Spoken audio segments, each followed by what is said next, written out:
and gentlemen, please welcome Victoria Wood.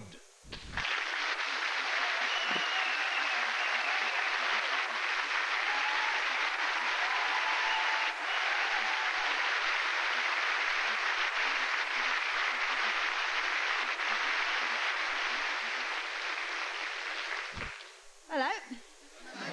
Well, here we are then. Welcome to the lovely Swan Theatre. It's very nice to be here in High Wycombe.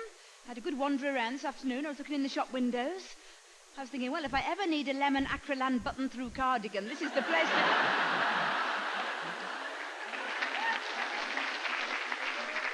You know how in some places they advertise today's clothes at yesterday's prices? You're ahead of me there. That's good. Don't need to do any punchlines. That's great. We can all be home by 8:45. Anyway, I turned up and there's one letter waiting for me at the stage door. It said, "Dear Miss Wood, I will never forget the last time you came to this theatre. We waited for you at the stage door in the rain. You came out, barged past us, got into your car and reversed into my sister's Renault." And that was the only letter I had. I mean, I do have fans, you know, but I don't have sort of mad fans. I don't have people hanging around my house trying to drink my bathwater or anything like that. And I've only once had one of those letters from somebody asking for some of my used underwear. Well, I sent some, you know. Sent all of it, actually. I said to them, there's no need to iron it, just fold it flat as it comes out of the tumble dryer.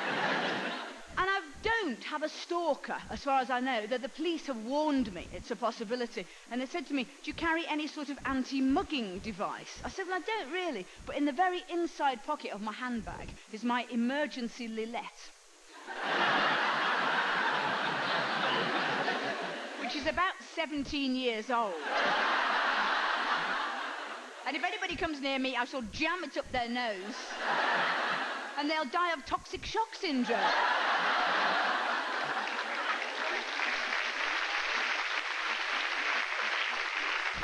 I've had a terrible day, actually, so far, because I woke up really late. I overslept. And I was running around trying to get dressed, shouting at my children. One of them was being really stupid. He wouldn't get dressed, so I overreacted. I've had him adopted. No, it's all right. I'm going to collect him from the social services tomorrow morning. Now, I'm turning into such an old bag mother. You know, I used to be quite nice. When I had one little baby, I was really nice to it. And it had everything. It had musical mobiles over its cart, and Mrs. Tiggywinkle height chart. Second one, couldn't be bothered. If he wouldn't go to sleep, he used to prop him up in front of the Open University.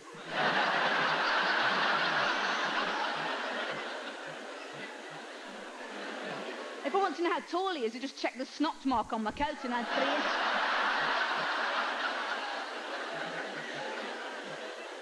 So I'm running around this morning trying to get dressed. No knickers in my knicker drawer. And that's because the washing machine's broken down. I think, oh, I can't bear to phone the washing machine man again, because it was so embarrassing last time when he came and it was all blocked up and it wouldn't drain. And he came and he unblocked it, and I had to explain that normally I do my carrots in a washing up bowl. Actually, they came out very well on a hot cycle, you know. Popped in a bit of butter halfway through. I thought, well, I could phone up, you know, because we've got new phones, new technology, and it's always quite encouraging now, isn't it, when you phone a big company, because the phone is always answered straight away. Hello, you are through to Washing Machine World. You are being held in a queue. If you have a tone phone, please press for your choice of relaxing listening. Press 1 for the Blue Danube, 2 for the Cuckoo Waltz, 3 for Tommy Steele having a crack at Phantom of the Opera. You have now reached the head of the queue. Press 1 for service, 2 for repair, 3 for a good gossip with Madge on the switchboard. You have now reached the repair department. Press 1 for washing machine, 2 for tumble dry. Pip. So sorry to hear your washing machine is not giving complete satisfaction. Please key in your appliance number.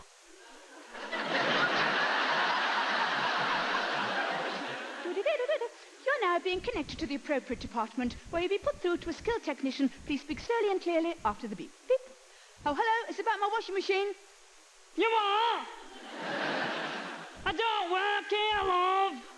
I think you want Sandra, she's in toilet. I've only come round to scrounge your Tampax. Hang on, I'll put you back to the switchboard. No, I've got no clean clothes now. I've worn everything I've ever possessed. Gym knickers, nursing bras.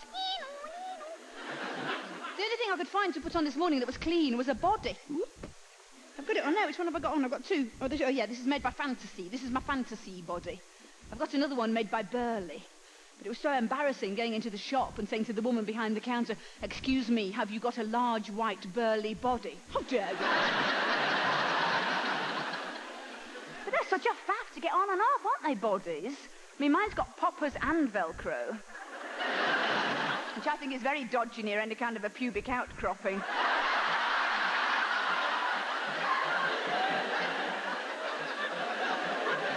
But they are such a faff, aren't they, to get on and off? I mean, I've got friends who wear knickers, then tights, then a body, then a little dress or trousers or something, and they go out for a few drinks, and they sit there and they go, "Oh, sod it, Angela, let's just wet ourselves."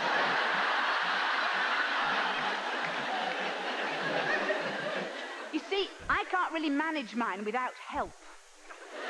And I had to stop on the way here to go to the ladies, and I asked this woman to help me. Now, it was all right because she needed assistance with the self-adhesive flaps on her panty pad, so that was okay. Well, we were stuck together for 20 minutes. But the real trouble is my pubic hair, you see. No, because about 20-odd years ago, when I was about 20, I just had 3 little bits. I had 1 little bit there and 2 little bits there, and that was all I had. And now, it's all over the place. It's spreading, it's joining, it's clumping up. It's like some bloody rockery plant. If I go for a bikini wax and they see me coming, they pull the blinds down but close. See, the hair here is going down. The hair on my legs is coming up to meet it. I'm starting to look like one of those fawns in Fantasia that played the flute. I'm seeing them half girl, half ghost, I think. They dance around to Beethoven's Six and go da do da dee do do dee da dee. Have you never seen Fantasia? Oh, you lucky thing. It's one of the most boring films ever made. It's all we ever watch, though, since we've had children. We have to watch a different Disney video every night. Sleeping Beauty, Beauty and the Beast, Snow White, Cinderella. My children think all women have enormous eyes, scrub floors, and never have sex. They're not getting this from me. I do mine with a damp cloth. No, I'm just getting older. That's what it is. In fact, I did phone the newsagent the other day. I said I want to cancel my order for Bunty. He said, "Do you want to take anything else instead?" I said, "Have you got Menopause magazine?" He said, "Does that come monthly?" I said, "There's no reason why it would, no."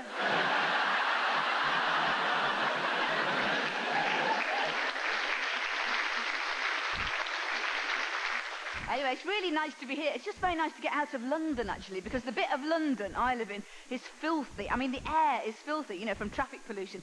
And all the traffic, really, is these women are driving their children to school in these enormous, like, 4-wheel drive Jeeps.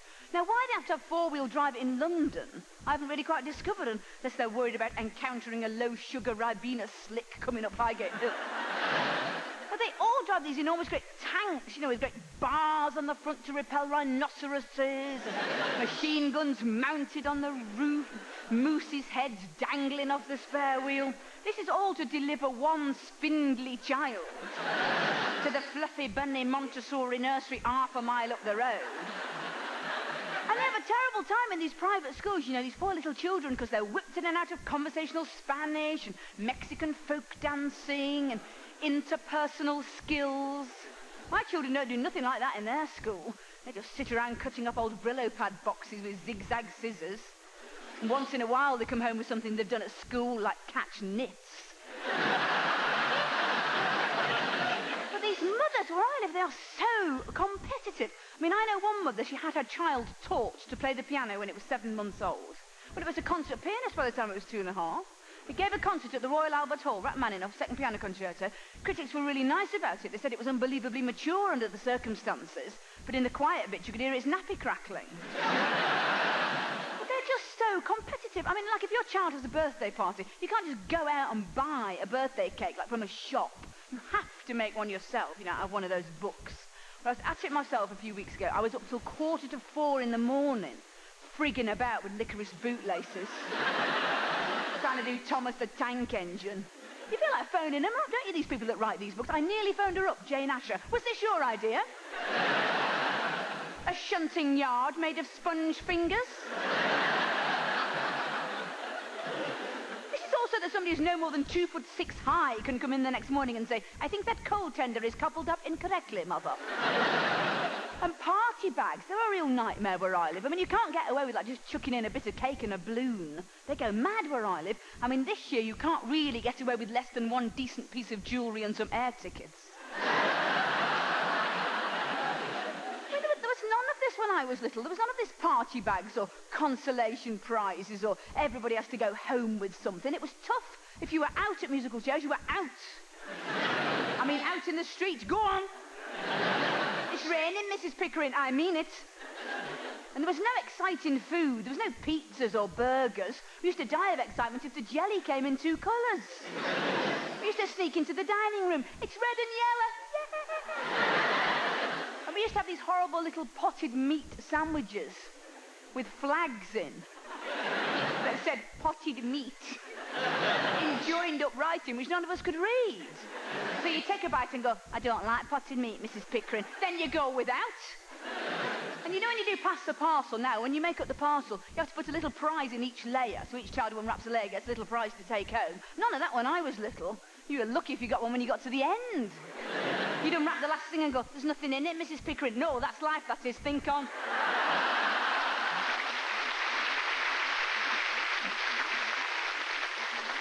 God, it's no wonder my generation's all on drugs, is it really? Not that I'm on drugs myself, I don't see the point of most drugs. Especially ecstasy. I can't see the point of ecstasy. I think if I wanted to get dehydrated and jump around with a load of people I've never met, I could go to a Methodist barn dance, really. But I am from a very strange generation, you know, this sort of 60s generation. Very frustrated generation, actually, because, you know, one of our big hit records in the mid-60s was called Grocer Jack, excerpt from a teenage opera, which went, Grocer Jack, get off your back, come into town, don't let us down. See, it collapsed, you see, and they couldn't get in the shop, right? Well, there was never another record. We never heard any more of the opera. So we don't know what happened. Did Jack die? Who took over the grocery? We don't know. It's all right, I do know everybody under the age of 39 is sitting there going, what is she talking about?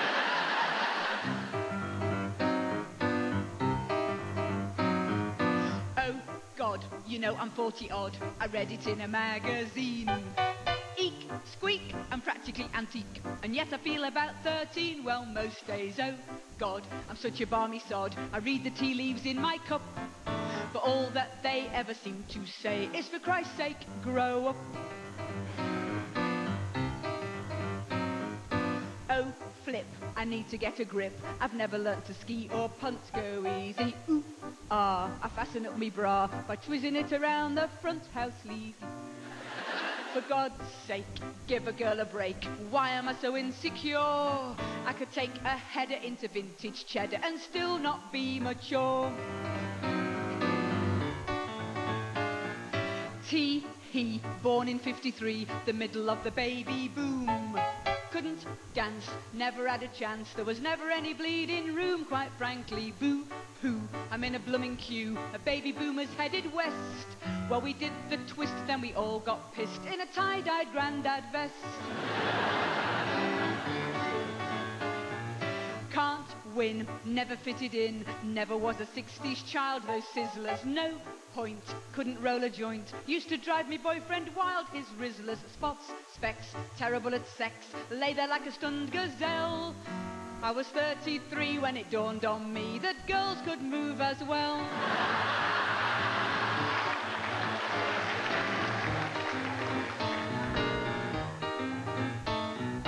Fair dues, I managed sex and booze, but rock and roll got clean away and smoking. Big fan of Brotherhood of Man. I kiss their picture every day, I'm joking. Ooh, I'd never heard a Blur, cause actually, you know, I've gone right from 10cc straight to HRT, turning left at Elton John. Hey, hey, baby on the way. 80s mothers really tried. They rambled, no drugs. Wrap yourself in rugs. Eat your own placenta, fried or scrambled. Swear, curse, I'm shouting at the nurse. She said just do the best you can. I felt such a fool in the birthing pool in the middle of a hosepipe band.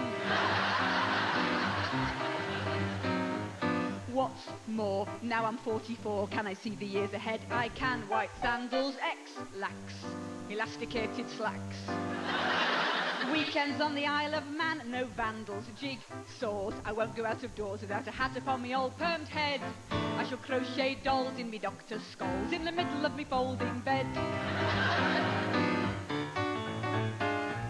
Hey ho, I don't know, God gives us all a place on earth like Crawley. How sad the life I might have had if I'd been swapped at birth to Lawley. Ho hum, I've got it all to come, tomorrow is another day. Well, I'm 5'5" and I'm still alive, and that's all I want to say.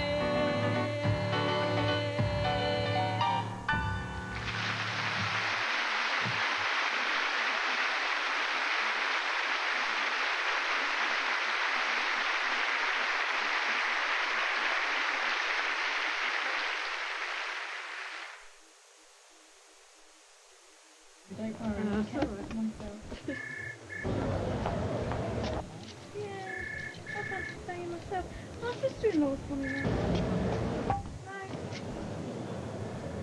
Sorry. Oh, poor love.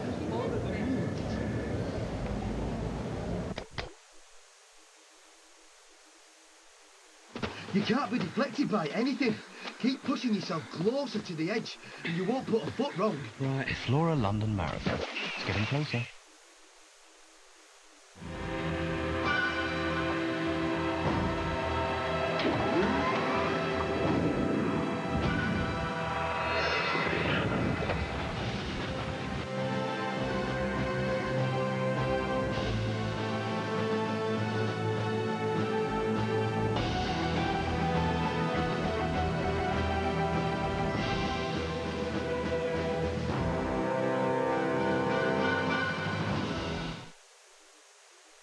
Who would I most like to have a one-to-one with? Martin Luther King. I just want to do God's will. I'd ask him if there was one incident that drove him to become part of the civil rights movement. And did he realize how much he frightened those who opposed him? Most of all, if I could have a one-to-one with him, I'd ask him how he maintained his principle of peaceful protest in the face of such provocation. I may not get there with you, but I want you to know tonight that we as a people will get to the promised land. Who would you most like to have a one-to-one with? Our mobile phone service gets people talking. Right, what's fractured? Look at it. Low calorie with vitamins. Tracy, what on earth is this doing in our fridge? Actually, darling, it's mine. When we want you to move your stuff in, We'll tell you. New Lucasade Low Calorie with vitamins. get it out of our fridge. Mario, devi fare la spesa.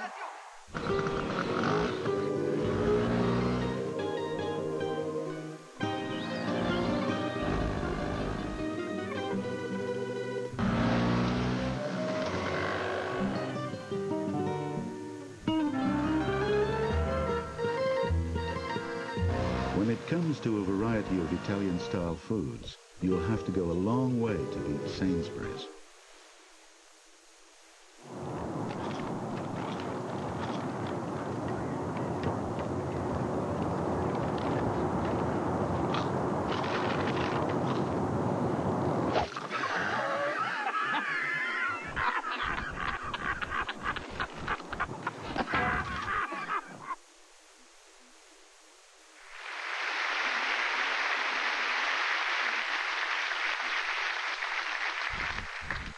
This woman phoned me up the other day, and she said she's doing a survey. And I thought, well, are you doing a survey? Are you trying to sell me something? I thought she was meant to be selling me insurance or a pension or a conservatory. So I'm listening out for the trick question. Have you ever wanted a big see-through plastic box stuck on the back wall of your house? Have you ever wanted to sit on wicker chairs in full view of the neighbours?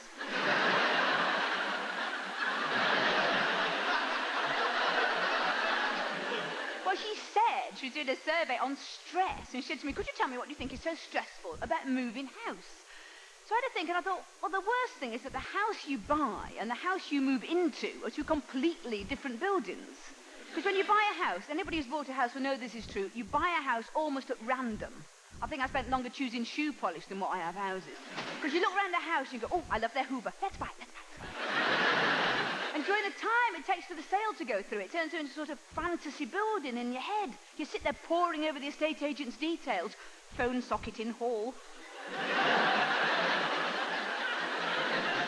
Small concreted area to left of kitchen door. And so the day you move in, it's a horrible disappointment, you know, because in your head it's been warm, cosy, blazing log fire. In reality, it's cold, filthy, dead mouse floating in the toilet, big hole in the middle of the living room where they've ripped out the fireplace.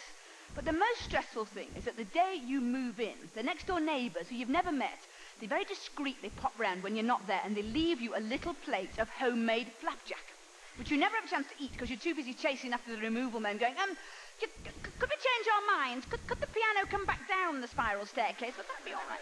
And so by the end of the day, when you're wandering around completely shell-shocked, trying to unpack, going, where does toilet paper go? In the toilet. Oh, yeah, that's right. Not only have you never eaten the flapjack, you've never been round to say thank you, you never read the little note they tucked under the doily that said, we have done you a cold supper, please knock on the back door any time after 7:30. But at some point during the evening, you looked at the plate and said, this isn't our plate, banged it to bits with a poker and put it in the bin. Now, because we are British and inhibited, somehow it's not possible for us to immediately go around next door, knock on the door and say, hello, it's us from next door, we're very sorry, we haven't stopped the flapjack, we've broken the plate, we didn't know about the cold supper, can we please embrace as fellow human beings and new neighbours? We can't do that. So we do the next best thing. Nothing. We say, well, we just won't talk to them at all. We just won't talk to them. Look, they're coming now. Look away. Look away. They're coming now. Look away.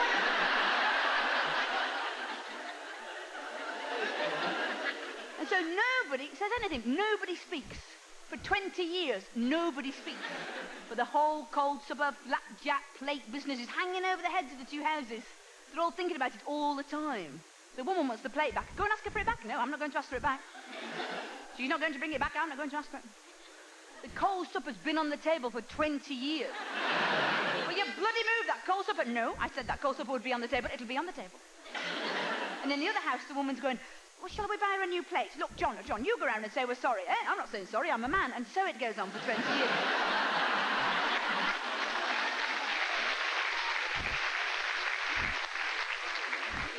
What will break the silence? And it's some sort of terrible, dire British emergency. Like in the middle of the night, a gas main fractures and half the houses in the street blow up. Everybody has to be evacuated. There's lights flashing, sirens wailing, smoke billowing. The two couples are out on the pavement, side by side, blankets wrapped around their pyjamas, waiting for the ambulance. Then they have to speak.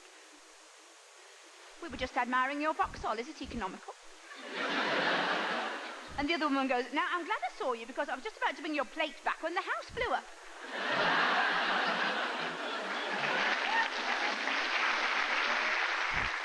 This woman on the phone says to me, can you tell me, have you ever suffered from the following? Divorce, stroke, difficulties with partner? I said, I've never had a stroke. She said, no, a stroke is part of the punctuation. It's not the question.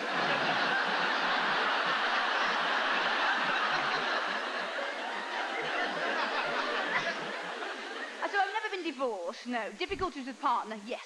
Which is why I've never got divorced, actually, because you have to fill in a form, don't you? Giving your reasons. Have you got any more paper? And anyway, to me, you know, as far as stress is concerned, no relationship with an adult is ever as stressful as one with a child. Like, top of my stress factor table would be taking a 2.5-year-old boy to visit a childless, child-hating couple who collect early Victorian china. This turns a normal mummy into a sort of mafia thug. Before she rings the doorbell, she's got the kid by the neck. Look. You touch anything. And Paddington Bear gets the concrete overcoat treatment. Do you understand me? Just terrible things to being a mother. It turns you into a sort of Jekyll and Hyde figure.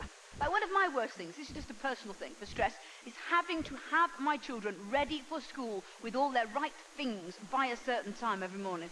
I call this the 10 to 9 factor. Right. Up until 10 to 9, you're laughing, joking, kissing, hugging, making the breakfast, best mummy in the world. You look at the clock. It's 10 to 9! Go on, get your coats on, get your shoes on. Come on, come on, come on, come on, come on. Oh, God, it's recorder group. Get your recorder. Come on, practice your recorder now. Come on, get your coats on. Come on. What?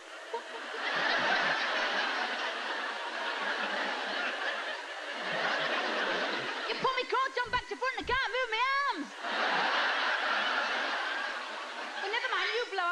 ring, frère Jacques. And you, get your book. Come on, read me the story. Come on. Mrs. Campbell needs to know the story of Mr. Greedy by 9:30. Come on, read it to me. What? Well, I haven't got time to teach you to read now. Look at the pictures. What do you think's happening? Well, it's not Catcher in the Bloody Rye, is it? He's not some oversensitive bulimic having a midlife crisis. Mr. Greedy, big tummy, eats too much. That's all you need to know. Come on, come on, come on. And I wrenched them all the way to school. And mind that lamp post, mind that dog poo, not so stupid. These children, they don't know you can walk to school in a straight line. By the time they're 11, one of their arms are going to be 6 inches longer than the other. I'll tell you another stressful thing about children nobody ever warned you about. Having to read Mr. Men books. They are the most boring books in the world. I think if childless couples who wanted to have babies had to read a Mr. Men book before they made love, they would use 7 condoms. They'd be so desperate not to have any children. They're so boring. Nothing ever happens in a Mr. Men book. They make Bar Black Sheep look like it's got a shock ending. One for the master, one for the dame, one for the little boy who lived down the lane. Never saw that one coming. And not only are they so boring, there's so many of them. There's always another one. Mr. Happy, Mr. Greedy, Mr. Topsy-Turvy. How many more are we going to have? Mr. Unfaithful, Mr. Impotent, Little Miss Menopause. And not only are they so boring and there's so many of them, anybody could write them. I mean, if the man who writes them, and I hope he doesn't drop down dead tonight, anybody could write them. You could brush past the keyboard of a word processor with a big bottom and find it. Terribly sorry, I seem to have written a Mr. Men book on your computer.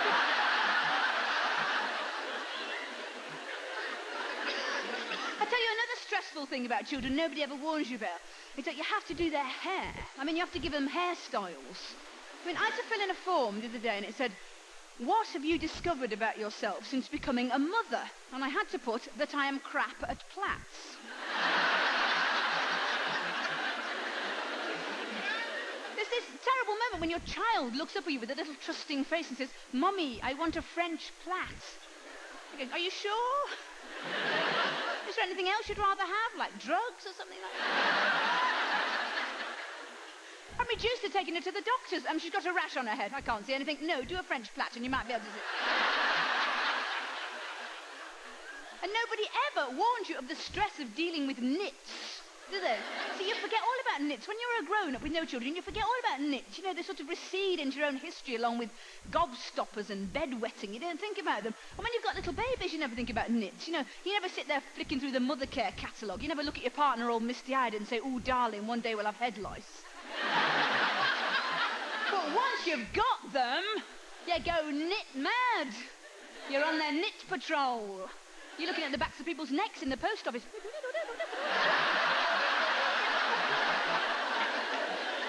Somebody scratches their head on the television. Infested, you see.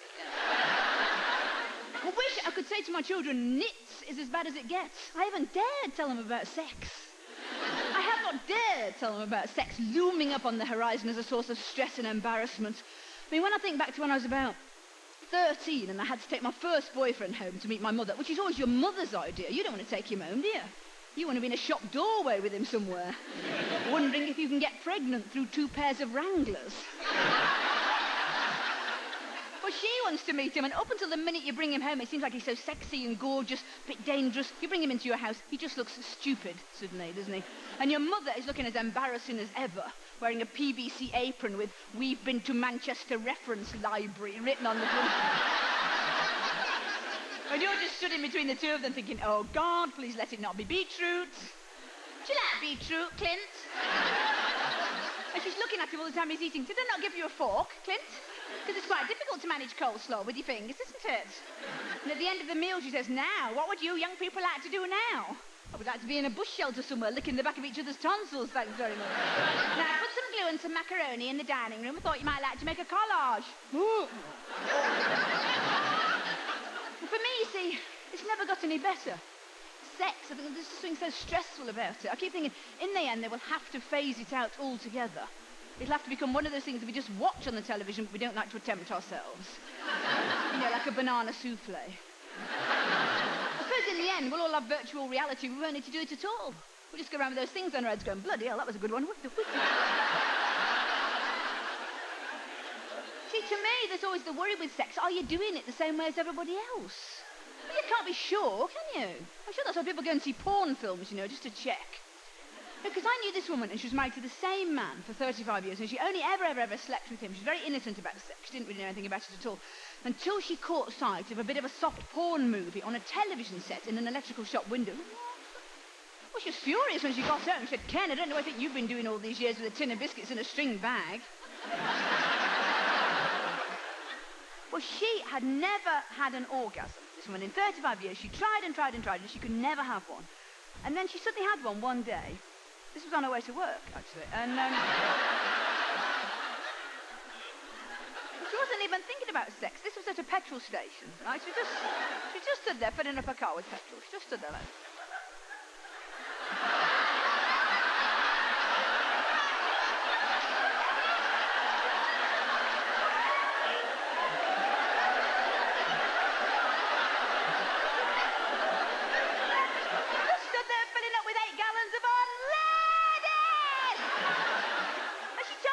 I said, well, how embarrassing. You'll never be able to go back there again.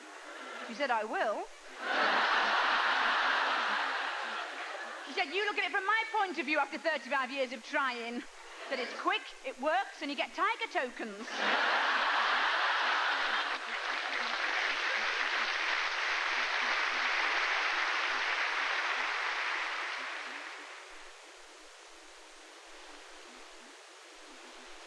He played in France for 3 years. He's not a winner. He's not a proven winner. An FA Cup winner's medal, a French championship, the French League, the UEFA Cup winner's medal, and 53 international caps. It's luck, that's all. Car sales are up by 9.8% across the north. Where did you get that figure? 1,500 new jobs only last month. 1,500? Okay, maybe. No, not maybe. Yes. The Journal.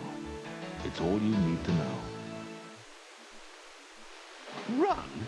26 miles? That's what cars were invented for. Flora. Buy two, get the third free at Safeway. I'm being held by an invisible force. New formula L'Oreal Elnet. This is no ordinary hairspray. For me, Elnet is the finest spray you can find. Here comes the science. Elnet's unique micro-diffuser sprays microfine. I can hardly see it or feel it, but I know it's there, controlling my hair, until I brush it through. Trust your hair to an invisible force. New formula L'Oreal Elnet. Because I'm worth it.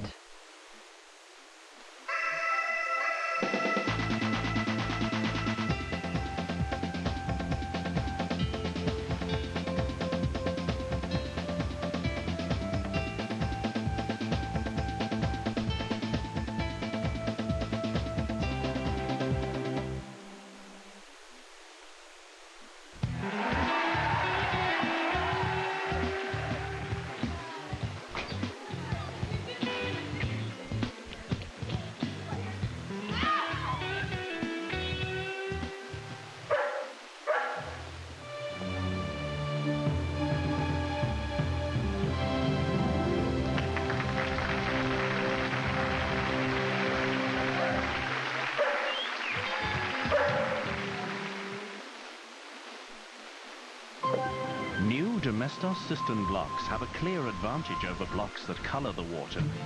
They don't just freshen, but because they contain Domestos bleach crystals, they kill germs. For up to 400 flushes, Domestos cistern blocks kill germs. Flush after flush.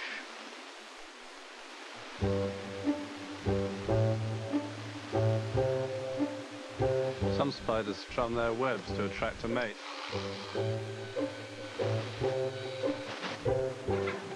There's enough carbon in the human body to make 900 pencils. If it's below 62 degrees Fahrenheit, a grasshopper can't hop. The planet Mercury's days are longer than its years. A flight with flappers rate 20,000 times a minute. 3 channels devoted to nothing but documentaries. All you need is Sky.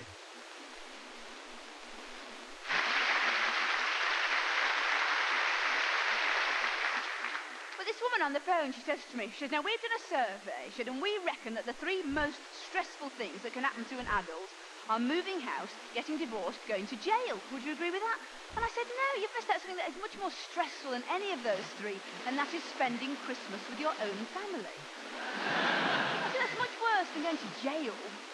I mean, there's a point 3 days into a family Christmas when you're sitting watching Die Hard with your Auntie Kathleen, and it's been on for about 47 minutes, and she still hasn't got Bruce Willis sorted out from Alan Rickman.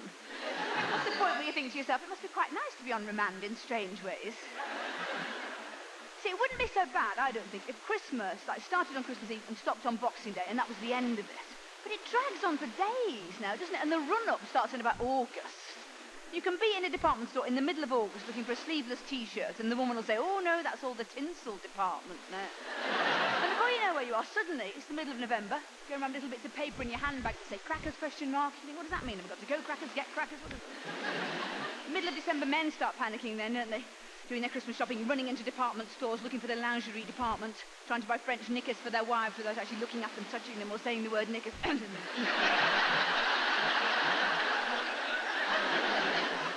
Yes, that's right. That's about the right size. I'll have that. It's a fire extinguisher. Never mind. Wrap it up.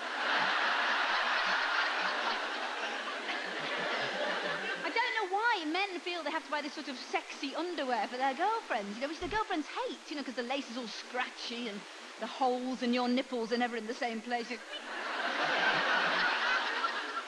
But every once in a while, the girlfriends feel a bit guilty and they get it all out from the back of the drawer and they put it all on. Sits on the end of the bed trying to look alluring.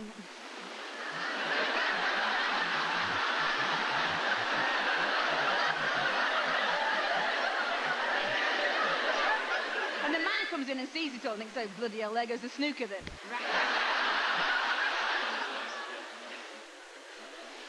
See, what I don't understand about Christmas is why we carry on looking forward to it when we know what it's going to be like.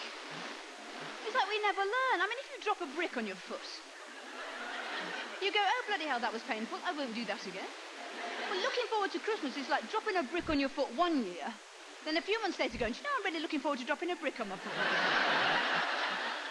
See, I'm not talking about the Christmases that we spend with little children. I think that's different. I'm talking about the Christmases that we as adults feel obliged to spend with members of our own family, with our own parents. I mean, what is this invisible signal that goes out to normal, intelligent people in their 20s, 30s, 40s? This signal that says, you must leave the place where you live, where you have a life, where you have fun, where people respect you. You must leave that place. You must go back to the place where you spent some of the most miserable years of your life, where nobody takes you seriously, where the fact that you have 3 business degrees counts for nothing, where you'll be addressed as chunky chops throughout. But if there's anything worse than spending Christmas with your own family, it is spending Christmas with somebody else's family. Because then not only will you be bored, miserable, irritable, tetchy, bloated, as you would be in your own home, you'll also be completely baffled. Oh yes, we always sing a little donkey in 8-part harmony in the garden at midnight.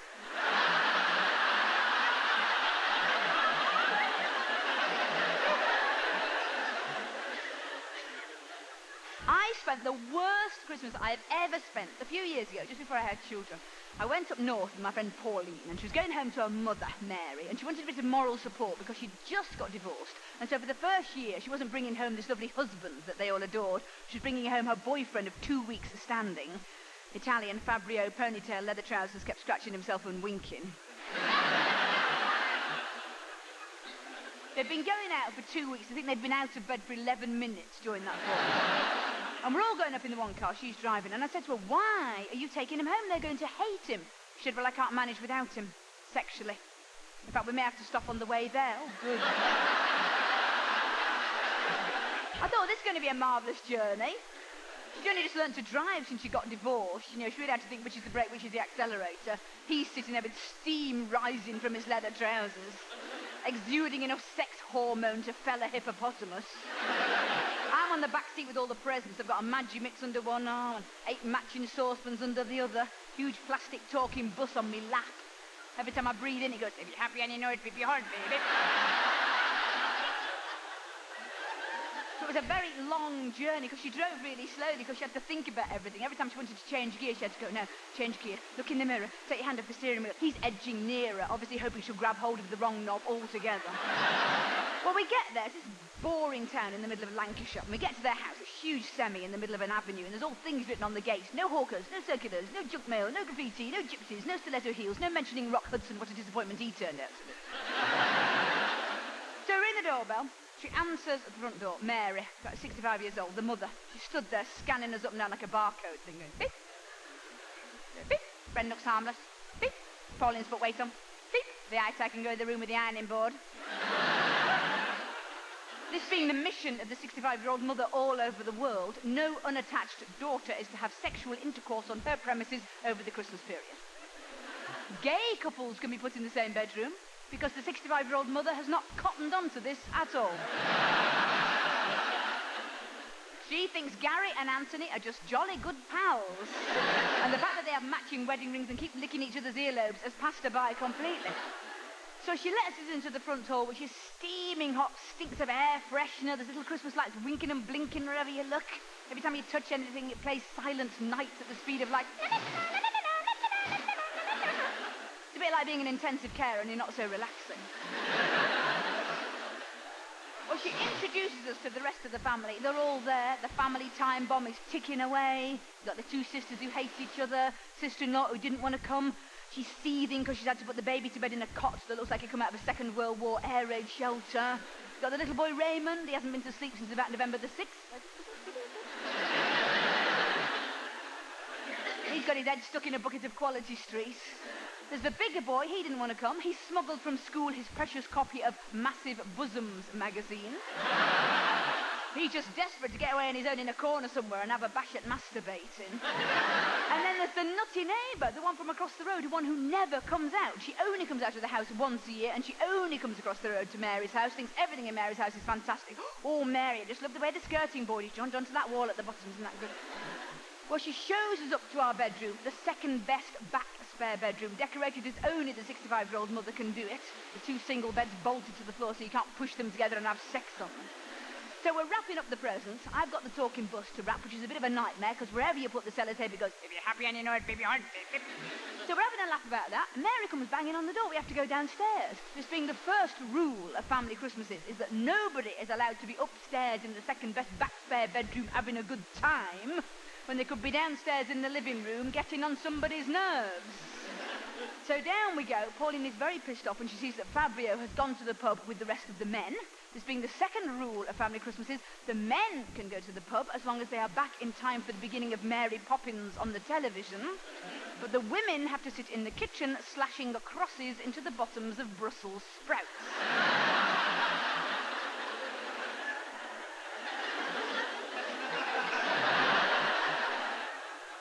So we're all sitting in the kitchen, and there's a terrible atmosphere because none of us have been offered a drink. This being the third rule of family Christmases, no woman is offered a drink until the men have come back from the pub. Well, we're all desperate, you know. It's Christmas Eve, we're grown-up people. Normally by this point we'd be cracking open the champagne. There's nothing. We're hoovering up the insides of liqueur chocolates. Sniffing inside jars of fermented mincemeat. Nutty neighbours, all right, she's in the living room watching the television. Oh, Mary, wasn't it lucky the way the mantelpiece was right over the fireplace like that? Well, there's a terrible atmosphere in the kitchen anyway because the two sisters don't speak. They fell out years ago. Something to do with the colouring book. I don't even know what. They don't speak. The sister-in-law is still seething from having to put the baby to bed with Mary watching, going, that's a funny way to hold him. No wonder he's not thriving. She's come out without her baby alarm, so she spends the whole evening going, shit, good him. So I'm trying to keep the conversation going, and I'm saying to this sister, what does your boyfriend do? And she's going, oh, he's in films. And Pauline's going, he is not in films. He's just been in a film. He has not been in a film. He got caught in a security video starting a fight in a shopping centre. Well, then she won't speak at all, this sister. She just sits there in a huff with this Christmas calorie book, copying out calories for Christmas, because she's on a diet, going, 2 macadamia nuts, 157 calories, 1 teaspoon brandy butter, 8 fat units. Well, they send the little boy Raymond to bed, and of course he can't go to bed. He keeps coming to the top of the staircase going, it's a Christmas day, yeah? Other little boy, desperate to get away with his copy of Massive Bosoms magazine, have a go at masturbating? No chance. Mary is on the case. Mary Poppins must come first. No boy is allowed to go upstairs and look at pictures of naked women when he could be downstairs in the living room looking at Julie Andrews in a nice white frock and a nice umbrella jumping about with Dingbat Knife. And even if that gave you an orgasm, would you want to have it in front of your mother, your grandmother, and the nutty neighbour from across the road? Well, eventually the men come back from the pub, we're offered a drink, the turkey goes in under a low light, the sprouts go in under a flamethrower for 12 hours. Anything less and they run the risk of being edible. So we're all sat there watching Mary Poppins and I think I can't stand much more of this. Nutty neighbour creates a diversion. She decides to pay a visit to the new downstairs lavatory, which nobody's ever dared to go into because it's new. So she comes back out going, oh, Mary, the flush in that new lavatory is absolutely rhapsodic. Oh, Mary's on the alert. She didn't really want anybody to use that lavatory in case they made a smell. Now, there shouldn't be a smell because there's potpourri on top of the cistern, a pink thing and a blue thing wired to the inside of the rim, 2 air fresheners stuck to the light bulb. But she's in there. She's like the odour section of the SAS. She's there with the spray gun. We're coming in. Well, eventually, Mary Poppins finishes. I think, is that it? Can we go to bed? No, we can't go to bed. Pauline and Fabio are getting very twitchy by this time because they haven't had sex now for 11 hours. This is the longest that Fabio has gone without sex since he was 13. Well, they switch off the television. Somebody gets out the Monopoly. Somebody else gets out a photograph album. Somebody else puts the radio on, Radio 2, carol concert. And from then on, in the room, somebody is either going, hey, this is a laugh. You have won 3rd prize in a beauty contest. Or going, oh, do you remember that jacket? Or singing Little Donkey. Or struggling unsuccessfully with trapped wind. Well, this happens at Christmas, doesn't it? You get 8 large people stuffed into 4 small armchairs. Let them loose on the Brazil nuts. So we're all sat there. She's there with the Christmas calorie book. 1 bag of crisps, 154 calories. Sister Nush. Rain is still running out. Is it Christmas Day yet? I think, well, there's no point me trying to play Monopoly with people who've played it every Christmas for the last 35 years. Because you just keep putting your foot in it, don't you? Can I be the racing car? Oh, no, Mary's always the racing car. And Nora from across the road is always the boot. Oh, right. But we don't put a hotel on Park Lane. Well, why not? Well, we just don't. It's a tradition. So I end up looking at the photograph album, which is one of these really boring ones full of very old black and white photographs of people standing next to their own cars. That all have to be explained. Now, that's Uncle Alan's Morris. Excuse me. Little donkey, a little donkey. Is it Christmas Day yet? 1 mince pie, 72 calories. Which one's that again? Am I the boot? I'm the boot. I'm the boot. That's right. That's our first Morris Traveller. That's right. On the dusty road. Is it Christmas Day yet? Which one was I again? The boot. The boot. I'm the boot. That's right. That's our second quartina. I'm very sorry about that. Carry Mary. Is it Christmas Day yet? Which one was I again? The frigging boots! Well, eventually the clock strikes midnight. I think that's it. Yes, can we go to bed? Yes, Christmas Eve is over. So we all troop off upstairs. Pauline and Fabio are giving each other frantic eye signals that mean I will meet you for oral sex in 25 minutes. I'm thinking, please God, the sister doesn't find out. She'll be telling her how many calories there are in it.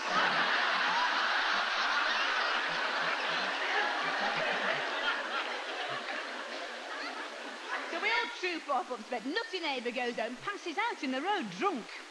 Well, she has had 3 sweet sherries, and when that ran out, 3 dry sherries with Hermesitas in them.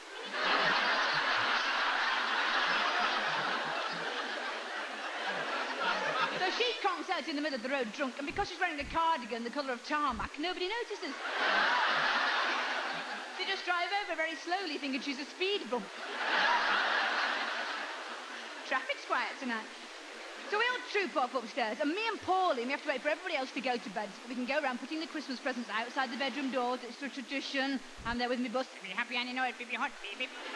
So by the time I get to bed, it's about 1:30. So I'm lying there and I'm desperate to get to sleep. Thinking, 1:30. I think, well, nobody will come in much before 8:30, so that's 7 hours. That's 7 hours sleep. That's all right. If I get 7 hours sleep, I'll be all right. I'll be able to cope. 7 hours sleep, I'll be okay. Suddenly, I hear the door open. Well, I can smell Calvin Klein. And I can hear the creaking of leather trousers. So I figure it's not Santa.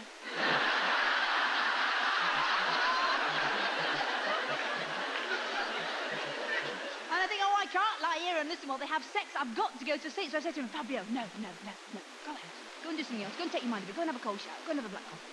Go and watch something else with Dick Van Dyke in it. Get her. So he goes. So I'm lying there, and it's really difficult to get back to sleep. It's about 2:30, but I think 2:30. I think, well, nobody will come in before 8:30. So that's 6 hours. That's 6 hours sleep. That's all right. If I get 6 hours sleep, I'll be all right. I'll be all right. Suddenly, the door bursts open. Top light comes on. Auntie Pauline, oh, Father Christmas brung me. If you're happy and you know it, beep your horn, baby. Well, I'm just about to wrench the batteries out of it. In comes Mary, fully dressed in the doorway with a tray of tea. Good morning.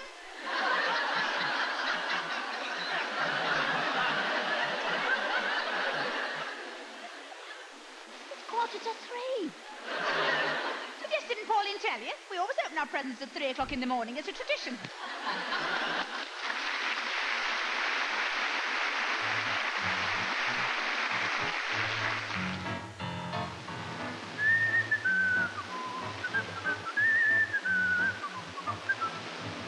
Can I tell you who I am? I'm Pamela Patricia, but they call me Pam. I don't like shorts or slingback shoes. My only pair of trousers are my gardening shoes. I don't say who, I don't say whom. I never use the toilet, just the smallest room. I don't say gay, I still say queer. I think that Mussolini had the right idea.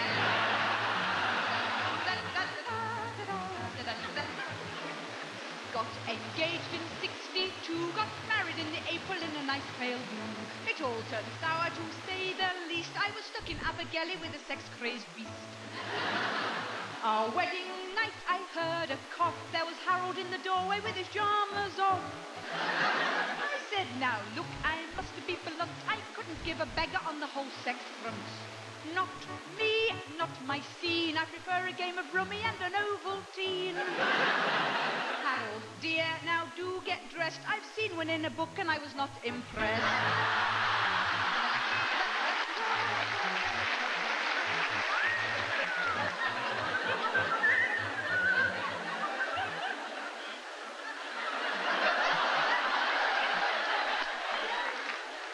Once divorced, I lived alone. Then I chummed up with a woman by the name of Joan. She moved in, she seemed quite nice. Wore army boots and braces, but I didn't think twice. Then one night she seemed upset. I said, are you not happy in my maisonette? She drained her rum and baby sham, ran her fingers through her crew cut, said, I love you, Pam.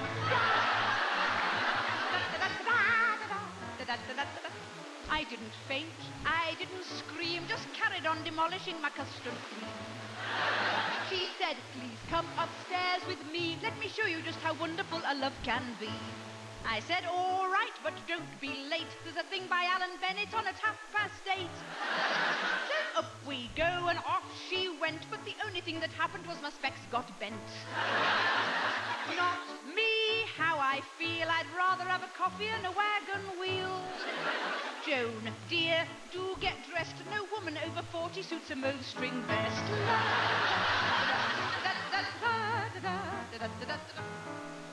Then last year, to beat the blues, I booked myself a cabin on a 10-day cruise. So much to do, so much to see, with a load of single women who look just like me.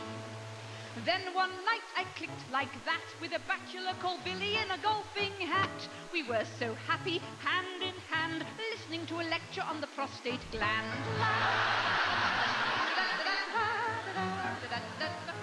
I told him sex had been no-go. He took it as a challenge and we went below. We kissed and hugged without delay. He tried to take my rain hood off. I said, no way. He said, I bet you 10 whole pounds. I bet you have an orgasm while I'm around. He got stuck in. He really tried. But I only felt a tremor down my left-hand side.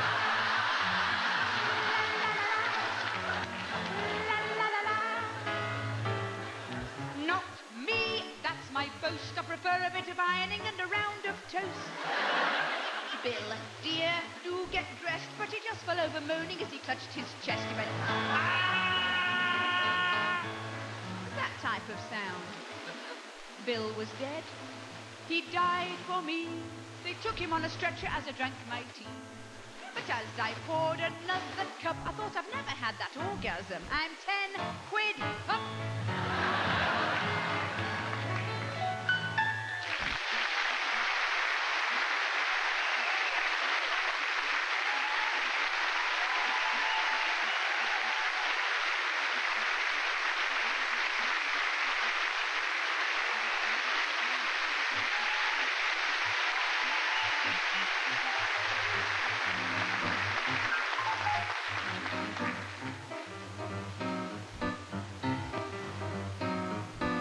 Oh my, it's time to say goodbye. I hate it when we have to stop.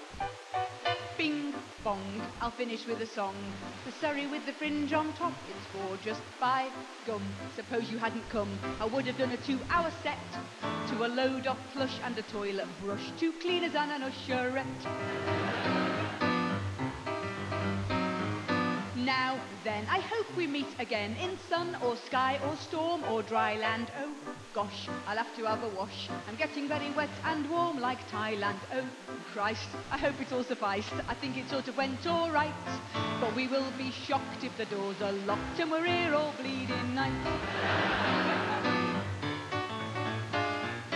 Ding dong, where am I going wrong? Sophistication's passed me by, goes to show you. In fact, I need a posher act. Selections from the king and I, getting to know you. Big shame, I'll never be a dame. They've really got it in for me. Just 'cause I once got done for a bit of fun on the bonnet of a Ford Capri. Flippin' heck, I'm such a nervous wreck. But underneath the doubts and fear, I'm a nice girl. One day, I might just break away and get myself a new career as a Spice Girl. Oh, well, it doesn't do to dwell. At least I'm not a garden gnome. Well, I've had a ball and I love you all.